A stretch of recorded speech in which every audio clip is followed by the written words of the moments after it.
Bueno, buenas tardes a todos y todas.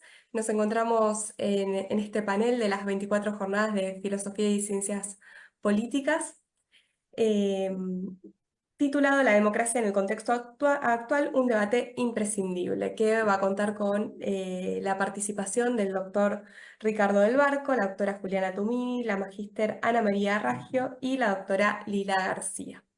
El primero de los expositores es el doctor del Barco, que también es alguien recurrente en nuestras jornadas, todos y todas acá lo conocemos, pero eh, aprovecho la oportunidad para volverlo a presentar y a recordar sus numerosos antecedentes. El doctor Del Barco es abogado, doctor en Derecho, profesor consulto de la Universidad Nacional de Córdoba y hoy nos va a hablar un poco de esta cuestión de la democracia en los temas actuales.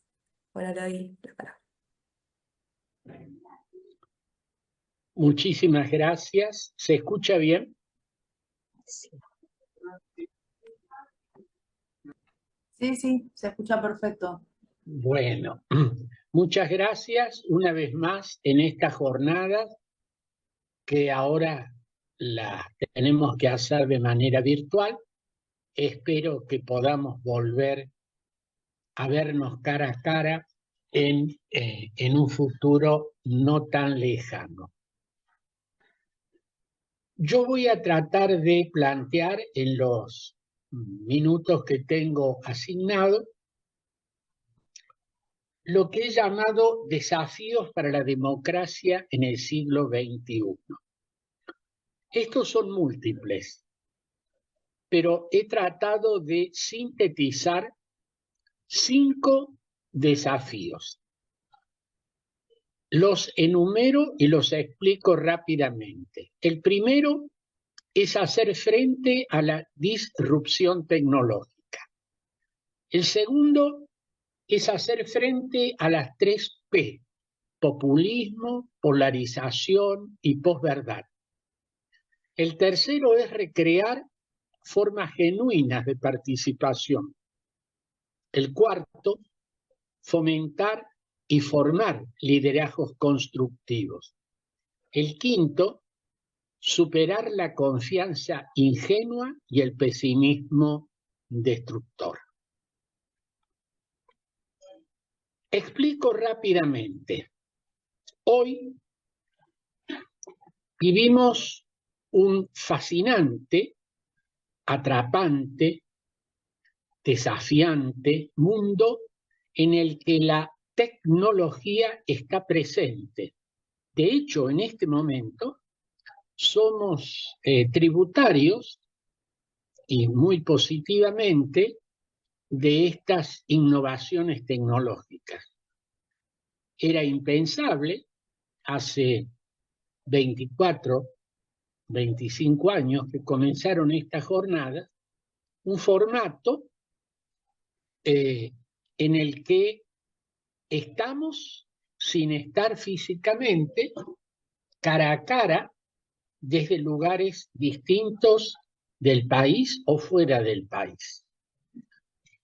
Esta tecnología nos sorprende, nos ha ganado en todos los aspectos de la vida, y no voy a hacer una enumeración porque todos conocemos, somos tributarios, beneficiarios y a veces víctimas de esta tecnología.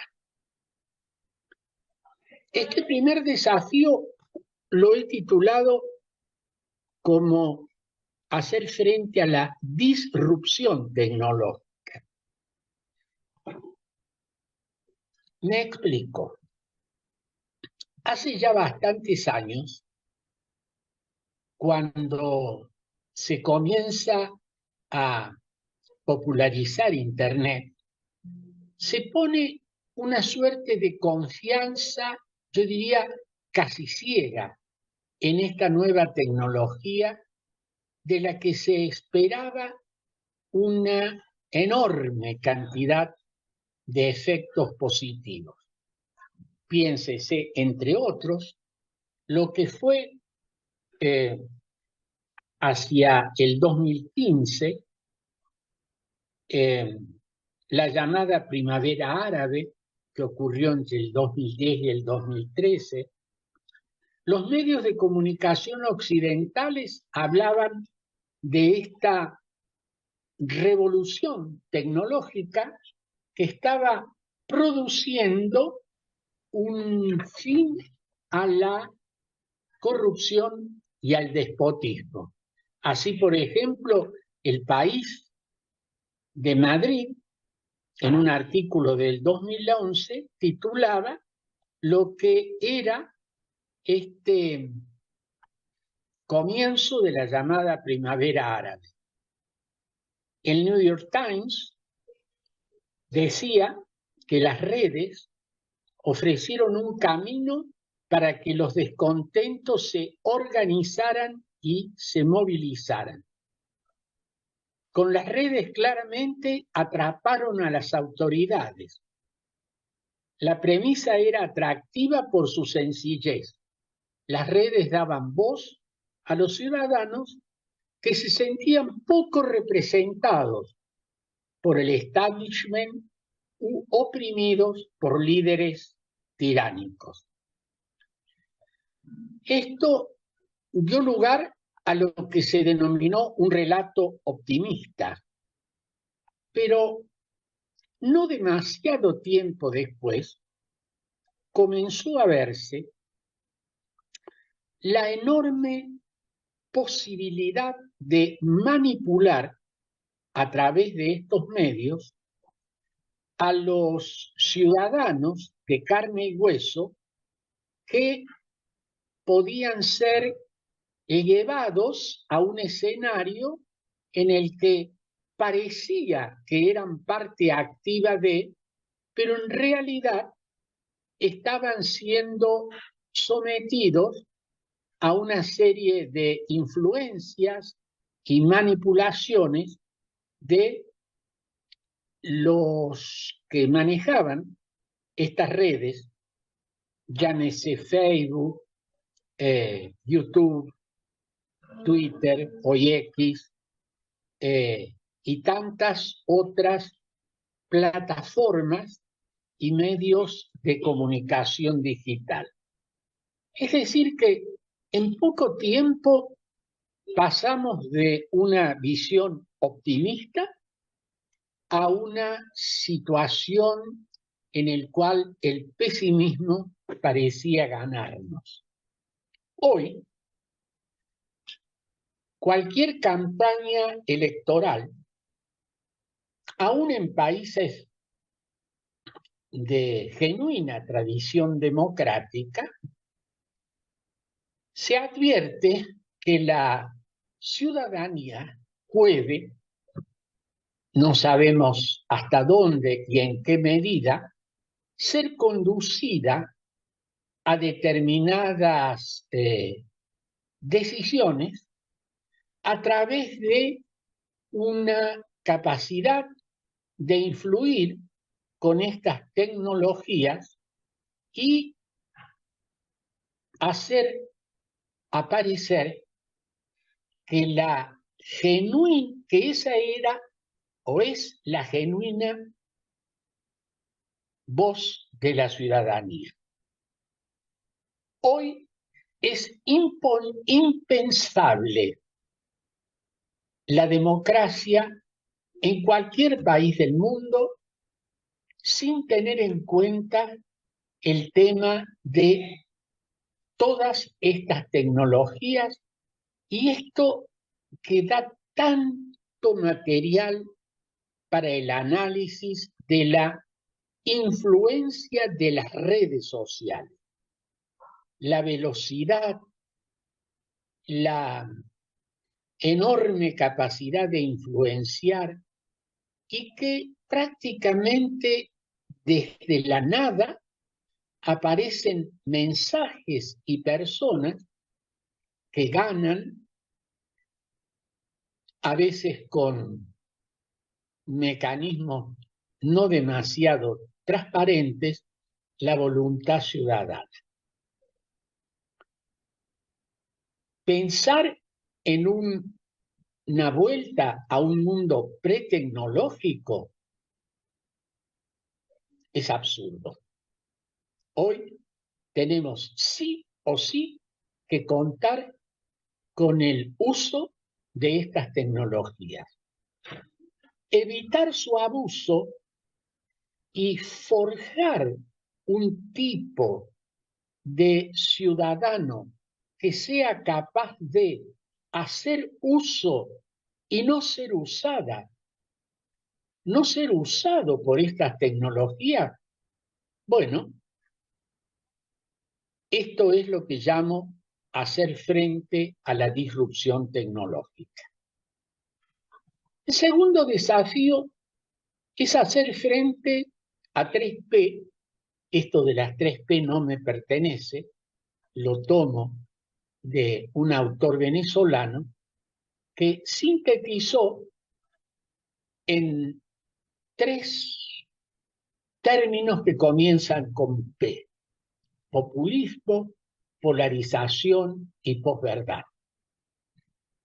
Hoy no es un secreto para nadie, y esto ha dado lugar a un largo debate académico que el tiempo que me ha sido asignado no me permite abordarlo en profundidad, el tema de los populismos. Cuáles son sus características, de dónde provienen, cuáles sus orientaciones y demás. Pero sintéticamente podemos decir que el populismo, cualquiera sea su versión, es una distorsión de la democracia. Es real que la democracia apela al pueblo y el populismo apela al pueblo. Pero la visión y la versión que de pueblo hace el populismo es muy distinta a la visión y a la versión de pueblo sobre la que se apoya una genuina democracia. Pueblo es, en la visión del populismo, un conjunto homogéneo totalmente que se expresa normalmente a través de una sola voz, la voz del pueblo, que es el líder que dirige y que tiene frente a sí lo que es el antipueblo. Y ahí viene el segundo término, la polarización. Una visión que tiende a dividir en bloques antagónicos a la sociedad. Pueblo antipueblo, pueblo oligarquía, pueblo, etcétera, en el cual el otro es visto como un enemigo a destruir y no como un adversario con el cual se convive en un sistema democrático. Y la última P se refiere a la posverdad.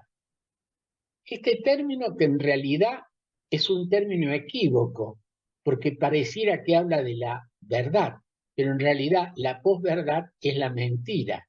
Es una falsificación de la verdad y, por tanto, si lo tuviéramos que llamar de una manera clásica, lo llamaríamos la mentira.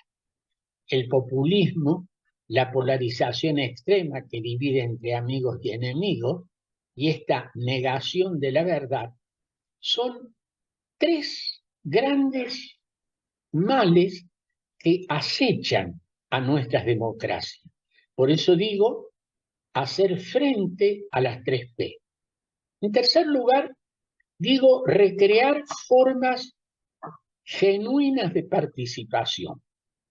Nosotros sabemos desde el comienzo que la democracia es un sistema que se apoya sobre la participación de los ciudadanos, pero también sabemos que las formas y modos de que la ciudadanía, cada vez más diversa y compleja en las sociedades contemporáneas, no siempre encuentran los métodos y las formas adecuadas de hacer oír su voz.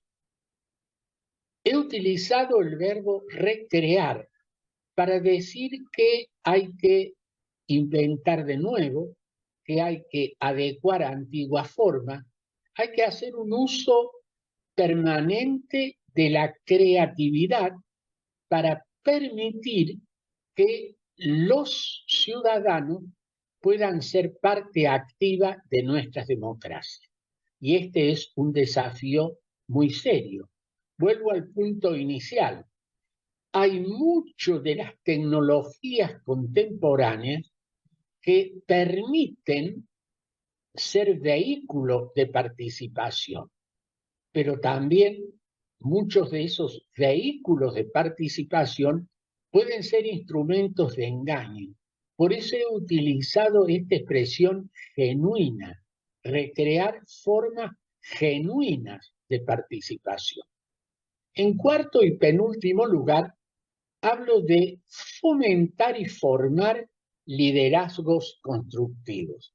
Aquí pongo el acento en el uso plural del término de liderazgos. Muchas veces se habla en la teoría política, en la praxis política, en el periodismo, incluso en la conversación coloquial que mantenemos de manera habitual, de el líder, en singular. Hace falta un líder acá.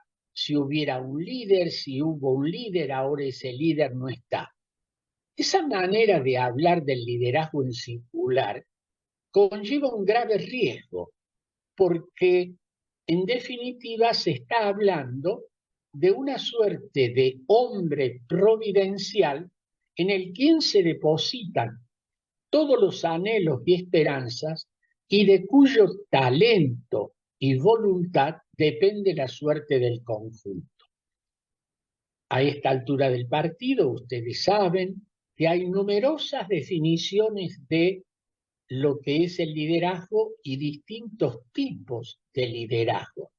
El liderazgo supone efectivamente capacidad de conducción, el liderazgo supone también capacidad de construir consensos, de aglutinar voluntades, etc. Porque el liderazgo es un fenómeno de seguimiento, naturalmente, sin seguimiento no hay liderazgo. Ahora, yo lo utilizo en plural. ¿Y por qué plural? Porque me estoy refiriendo no solo a la presencia oportuna y necesaria de figuras políticas que sean capaces de conducir procesos genuinamente democráticos, sino de múltiples personas, múltiples ciudadanos que a su escala y medida tienen la capacidad de liderar, es decir, de promover, aglutinar, motivar otras voluntades de los pares para facilitar la participación y el trabajo común.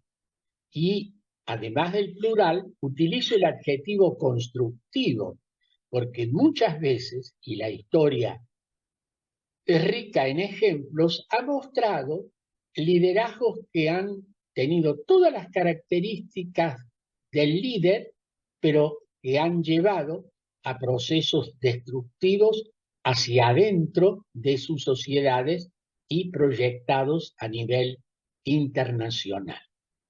Por último, hablo de superar la confianza ingenua y el pesimismo destructor. ¿Qué quiero decir con esto? Muchas veces, cuando de democracia se habla, aparecen estas dos actitudes contrapuestas. Aquellos que tienen una confianza ingenua en la democracia, a la que le atribuyen todas las bondades y todas las posibilidades. La realidad nos muestra que muchas veces nuestras democracias están lejos de responder a esas expectativas. Pero también enfrente, y esto me parece que está muy presente en los medios periodísticos, incluso en la literatura especializada, es decir, la voz de la academia, una suerte de pesimismo radical acerca de las posibilidades del sistema democrático. Y por eso hablo de un pesimismo destructor. Una actitud madura supone confiar sin ser ingenuo y alejarnos de un pesimismo que nos impide construir y crecer. Es real, para ir terminando, que la democracia es un sistema maravilloso, pero frágil. La democracia, se ha dicho, lleva en un frágil navío la esperanza terrena y podría decirse la esperanza biológica de la humanidad. Es cierto que el navío es frágil. Es cierto que nos hallamos aún más al comienzo de la experiencia democrática. Es cierto que hemos pagado y pagamos caros graves errores y graves fracasos morales. Muchas veces la democracia puede ser torpe, inhábil, inconsecuente y estar expuesta a traicionarse a sí misma, cediendo a instintos de cobardía o de violencia opresora. Siendo todo ello cierto, es la democracia, sin embargo, la única vía por la que pasan las energías progresivas en la historia humana. Frágil navío en el que se transporta lo mejor de la humanidad. Muchísimas gracias.